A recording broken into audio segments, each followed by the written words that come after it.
Hi, I'm Zam and this is my research into stakeholder theory of accounting. When this theory is viewed from a normative or ethical perspective, it states that a business should not only run for its shareholders, but all of the stakeholders of the business. Stakeholders are defined by R. Edward Freeman as any group or individual who can affect or is affected by the achievement of the firm's objectives. These include shareholders, people the business owe money to, people who owe the business money, suppliers of the business, customers of the business, and the list goes on.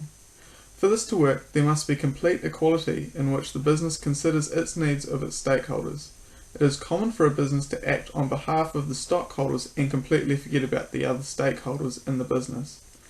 While it is important to ensure that all of the stockholders are taken care of, this view will also include any other entities that have a stake in the business. This shows that the business is more than just an operation, but a part of a larger social system, and with every move that it makes, it can have an immediate impact on its surroundings. It states that people in the community around them have the right to see exactly what impacts the businesses have on them. This could be environmentally, economically, or even socially. Regardless of what it is, they should know what is happening. This does not mean that they are told individually, but should they want to find out, it will be easily and readily available for them. It has been found that businesses state how exactly they should be behaving, but in reality act in a completely different manner. This hinders the users of financial statements, as they see the business is meant to be doing this, but in reality will be acting in a different way.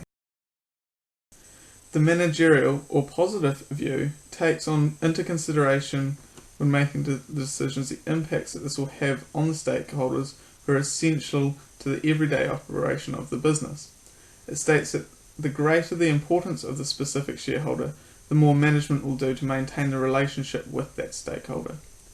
This concept is saying that a business is unable to please all of its surrounding stakeholders, so it will have to manage the resources that it has available to it to make sure that the most effective decisions are made. For smaller stakeholders, this means that they will have to find a way to increase their value to the business in order to ensure that its demands are met. There is no given way in which a stakeholder can do this, but when value is found, it must be maintained. Putting these two views against each other can often be difficult as it depends on the type of business.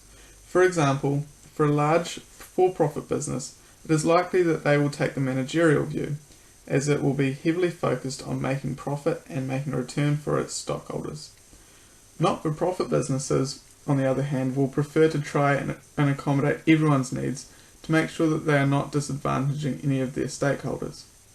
It is not limited to the structure or nature of the business, but can also come down to how the management see that the business should be run.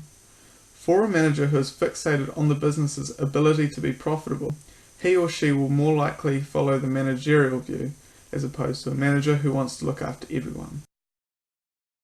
Thank you for listening to my research into the stakeholder theory of accounting. I hope you were able to take some additional information away with you.